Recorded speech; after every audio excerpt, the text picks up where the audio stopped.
एक आत्मिक भूख और परमेश्वर के लिए प्यास। हम सोचते होंगे कि किस प्रकार विगलस्वत इस स्तर तक पहुंचे जिसका जिन्होंने परमेश्वर के साथ सही स्थिति में होना बताया। इसके जवाब में मैं पहले विगलस्वत के उद्धार पाने के अनुभव का विवरण देना चाहता हूँ। 8 वर्ष की आयु में विगलस्वत अपनी दादी के साथ एक मेथोडिस्ट चर्च में संगति करते थे। वे याद करते थे कि किस तरह चर्च में एक पुराने किस्म के चूल्हे के चारों ओर इकट्ठे होकर पुराने गीतों को उस अंदाज में गा रहे थे जैसे कि केवल उन दिनों के मेथोडिस्ट ही गा पाते थे। हे मेमने, लहू लुहान मेमने, कालवरी के मेमने, तू जो मारा गया था फिर जीवित हुआ मेरे लिए मध्यस्थता करने को। वे सब उस चूल्हे के चारों ओर नाच रहे थे। उनके चेहरे पर परमेश्वर की महिमा की चमक थी। इतने में विगलस्वत को ऐसा लगने लगा कि पवित्र आत्मा उनके निकट आ रहा है। उस समय उन्हें यह बात प्रकट हुई कि यीशु मसीह उनका मुक्तिदाता है और तुरंत उन्होंने नया जन्म पाया। उस समय से विगलस्वत के मन में उनके उद्धार के विषय में कोई शंका पैदा नहीं हुई। उनके जीवन में यह अनुभव इतना सकारात्मक इसलिए हुआ क्योंकि वे छोटी आयु से ही अपने जीवन में कोई बात आधी अधूरी नहीं छोड़ते थे। वे कोई भी ऐसा काम शुरू नहीं करते थे जिसमें वो जी जान से न जुट पाए। यह आदत अंत तक उनकी खासियत बनी रही। वे उद्धार के अनुभव को कभी भी एक मिश्रित धातु के रूप में नहीं देखते थे। उनके लिए यह अनुभव बिल्कुल निर्मल था, दुनियादारी मिलावटों से मुक्त। उनके स्वभाव के कारण ही वे तब तक तृप्त नहीं होते थे जब तक कि उद्धार की उन सभी आशीषों को ना पा लेते जो एक मनुष्य को प्राप्त हो सकती है। परिणाम स्वरूप उनमें परमेश्वर के लिए एक ऐसी भूख रहती थी जो कभी खत्म नहीं हुई। ऐसा नहीं है कि वे अतृप्त जीवन बिताते थे, पर जितना उन्हें परमेश्वर से प्राप्त होता था उतना ही वे और चाहते थे। किसी ने कभी एक कार्ड भेजा था जिसमें लिखे ये शब्द विगलस्वत के विचारधारा को उचित रूप से व्यक्त करती है। खुद ही खुद तो खुदा बिल्कुल नहीं, खुद जितना कम खुदा उतना ज्यादा, खुद बिल्कुल नहीं तो खुदा ही खुदा। परमेश्वर से सब कुछ पाने की लालसा से विगलस्वत तब तक प्रभु की बाट जोते रहे जब तक कि परमेश्वर ने उन्हें रूपांतरित करके उनके अंदर से स्वयं की भावना को दूर नहीं किया। वे समझते थे कि परमेश्वर का उनके लोगों के लिए जो योजना है उससे परमेश्वर की सामर्थ्य का गहरा संबंध है। एक बलहीन और निर्जीव मसीही का चित्र उन्हें भाता नहीं था। अगर वे कुछ समझते थे तो केवल आत्मिक उन्नति को। विकास के कई दौर जिसमें से व्यक्ति को गुजरना पड़ता है उससे उन्हें कोई विरोध नहीं था, पर उनके लिए मंजिल थी यीशु मसीह के समान बनना, चाहे इस काम के लिए कितना ही बड़ा मूल्य चुकाना क्यों न पड़े। प्रभु की इच्छा पूरी करने के सामर्थ्य पाए बिना प्रभु की सेवा में लगना विगलस्वत के लिए स्वीकार योग्य न था। अपनी इस परमेश्वर की खोज में उन्होंने सुना कि स्विट्जरलैंड के ऑल स्टेट एंग्लिकन चर्च में पवित्र आत्मा के सामर्थ्य उडेला जा रहा है। जब उन्होंने यह भी सुना कि वहाँ लोगों को पेंतुकोस के दिन के समान पवित्र आत्मा का बपतिस्मा मिल रहा है तो उन्होंने वहां जाने का निर्णय लिया। अपनी पुरानी कलीसिया के शिक्षाओं के कारण वे सोचते थे कि पवित्र आत्मा का बपतिस्मा तो उन्हें मिल चुका है, पर उन्हें समझ नहीं आता था कि अन्य भाषा का स्थान कहाँ है।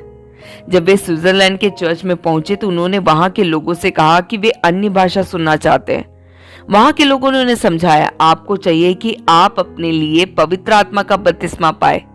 पर स्मिथ ने जवाब दिया, मैंने तो पवित्र आत्मा का बपतिस्मा पा लिया है। कुछ समय बाद विगलस्वत ने मुझसे कहा, मैंने देखा कि वहां के लोगों में बड़ी भक्ति थी और सच्चे थे, पर फिर भी मैं उनसे अन्य भाषा के विषय में वाद विवाद करता रहा। एक मिशनरी के साथ तर्क वितर्क में विगलस्वत ने उनका सीधा खंडन किया, पर इसके पश्चात उस व्यक्ति के साथ उन्होंने पूरी रात प्रार्थना में बिताई। अगले 4 दिन विगलस्वत ने उसी व्यक्ति के साथ गुजारा। 4 दिनों के बाद मुझे कुछ और नहीं चाहिए था, केवल परमेश्वर, विगलस्वत ने मुझसे कहा। पर उनका मन व्यवहारिक बातों की तरफ मुड़ गया। उन्होंने अपने मेजबान से कहा कि वे घर वापस लौटकर परिवार और काम संभालना चाहते हैं। लौटने से पहले वे वहां के प्रभु के दास की पत्नी के पास गए और उनसे कहा, मैं घर जा रहा हूँ, पर अभी तक मैंने अन्य भाषा नहीं पाई है। उस स्त्री ने जवाब दिया, तुम्हें अन्य भाषा की नहीं, पवित्र आत्मा के बपतिस्मे की जरूरत है। मैंने वह बपतिस्मा पा लिया है। अभी भी वे पवित्र आत्मा के बपतिस्मा और अन्य भाषा को 2 अलग अलग अनुभव के रूप में देख रहे थे। किंतु परमेश्वर की आशीषों की प्यास में विगलस्वत ने कहा, मैं चाहता हूं कि आप मेरे सर पर हाथ रखें और प्रार्थना करें। परमेश्वर ने स्मिथ की भूख और प्यास को देखा, जैसे प्रभु के वचन में लिखा है, वह अभिलाषी जीव को संतुष्ट करता है। भजन 107 का 9। विगसवत बाद में कह रहे थे, वह आग मुझ पर गिरी, मैं पवित्र हो गया। मैंने यीशु का दर्शन देखा, मैंने अपने अंदर से हटाया गया मैल देखा, मैंने खाली पड़ा हुआ कब्र देखा, मैं अन्य भाषा में बातें करने लगा। मैं समझ गया कि अब मैंने पवित्र आत्मा का बपतिस्मा पा लिया। जब वे अपनी इस अनुभव की गवाही दे रहे थे, उन्होंने आगे यह भी कहा, अगर हम त्रिएक परमेश्वर में तृतीय व्यक्ति के अभिषेक की आशीषें समझ जाए तो हम सब कुछ त्याग कर उसकी भरपूरी के लिए बाट जोड़ने लग जाएंगे। एक पवित्रता की आत्मा। विगसवत का मानना था कि चूंकि हम पवित्र आत्मा के मंदिर हैं, इसलिए हमारा पवित्र रहना अनिवार्य है और हमें कभी भी अपने शरीर रूपी मंदिर को किसी भी तरह अपवित्र नहीं होने देना चाहिए। पौलुस ने इस विषय पर कुरिन्थियों से कहा, क्या तुम नहीं जानते कि तुम्हारी देह पवित्र आत्मा का मंदिर है जो तुम में बसा हुआ है और तुम्हें परमेश्वर की ओर से मिला है और तुम अपने नहीं हो, क्योंकि दाम लेकर मोल दिए गए हो, इसलिए अपनी देह के द्वारा परमेश्वर की महिमा करो। पहला कुरिन्थियों 6 का 9 और 20। विगसवत की नजरों में उसके शरीर का पवित्र आत्मा का मंदिर होना एक बहुत बड़े सौभाग्य की बात थी। परमेश्वर के संपर्क में रहकर परमेश्वर के साथ संगति द्वारा उन्होंने अपने आत्मिक जीवन को बलवंत किया। विगसवत कहते थे कि जब एक परमेश्वर की संतान धार्मिकता और पवित्रता की प्यास खो देता है, तब शैतान उसमें प्रवेश करता है। एक बार उन्होंने ऐसा कहा, जब मैं पवित्र आत्मा का पहला आहट महसूस करता हूँ, तुरंत सब कुछ छोड़कर मैं उसके सानिध्य में चला जाता हूँ, यह जानने के लिए कि उसे मुझसे क्या कहना है। वे पवित्र आत्मा के स्पर्श के प्रति अत्यंत संवेदनशील थे। अक्सर मैं लोगों को इस तरह कहते हुए सुनता हूँ, परमेश्वर ने मुझसे कहा है, पर लोगों की जीवन शैली देखकर अब मुझे इस कथन से डर लगता है। पर यही बात जब विगसवत के मुंह से निकलती थी तो मुझे इस तरह का डर नहीं लगता था, क्योंकि वे ऐसा कम ही कहते थे। उन्हें ऐसा कहने की जरूरत नहीं थी। वे जो कुछ भी कहते स्पष्ट था कि उन्हें वह परमेश्वर की ओर से ही मिला था। जो कुछ वे स्वयं थे और जो कुछ वो करते थे वो पवित्र आत्मा का ही काम था। अपने प्रार्थना जीवन में प्रायः वे पवित्र आत्मा में प्रार्थना करते थे। ऐसा इसलिए करते थे क्योंकि उनका कहना था कि जो बातें इतनी गूढ़ है कि हमारी समझ से बाहर है और हमारी भाषाओं में व्यक्त नहीं हो सकती, उनको केवल हमारी आत्मा ही ग्रहण कर सकती है। जब भी पवित्र आत्मा में होकर विगसवत कोई संदेश देते थे तो अक्सर उनका अनुवाद भी करते थे। मैंने उनको कई अवसरों पर ऐसा करते हुए स्वयं सुना है।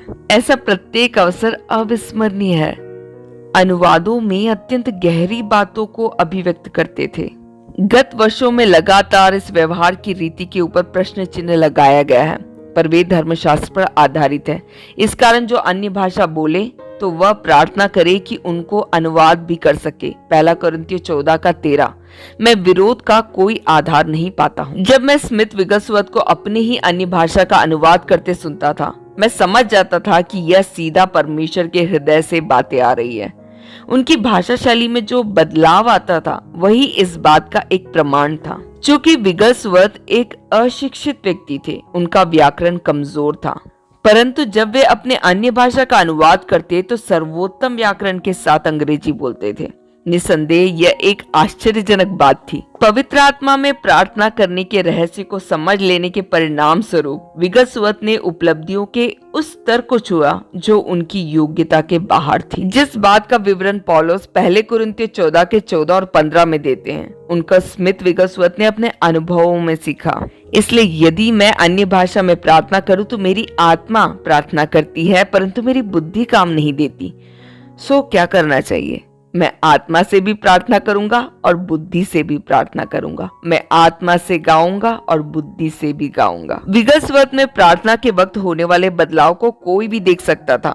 अन्य भाषा में बातें करते हुए वे सेवकाई के ऊंचे स्तर में प्रवेश करते थे। जब परिस्थिति गंभीर हो तो वे अधिकतर इस तरह की प्रार्थना करते थे। यह रोमियो 8 का 26 और 27 का एक व्यवहारिक उदाहरण है। इसी रीति से आत्मा भी हमारी दुर्बलता में सहायता करता है, क्योंकि हम नहीं जानते कि प्रार्थना किस रीति से करना चाहिए, परंतु आत्मा आप ही ऐसी आहें भर भर कर जो बयान से बाहर है हमारे लिए विनती करता है। और मनों का जांचने वाला जानता है कि आत्मा की मनसा क्या है, क्योंकि वह पवित्र लोगों के लिए परमेश्वर की इच्छा के अनुसार विनती करता है। मसीही कलीसिया को इस रहस्य को सीखकर इस पर चलना है जैसे स्मिथ विगसवर्थ चलते थे, पवित्र आत्मा में प्रार्थना करने का रहस्य। एक नम्रता की आत्मा।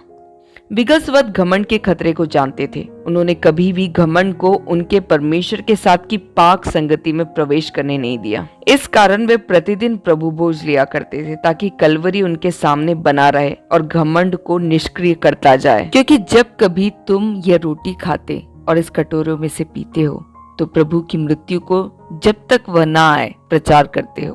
पहला कुरिन्थियों 11:26।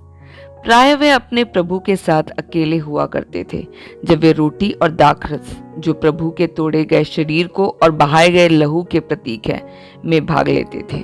यह सोचने की बात है कि कितने प्रतिशत मसीही रोटी और दाखरस में से उसके महत्व और परिणामों को सोच समझकर भाग लेते हैं। कई तो आदत के कारण और कई रीति रिवाज के कारण इसमें भाग लेते हैं। प्रभु भोज में भागीदार होना इतना गंभीर विषय है कि इसका परिणाम आशीष या अभिशाप हो सकता है, जो निर्भर करता है कि हम किस मनोवृत्ति से इसमें भाग लेते हैं। विगसवर्थ अपनी जिम्मेदारियों के प्रति सजीव रहते हुए इन प्रतीकों में से पूरी निष्ठा के साथ भाग लेते थे।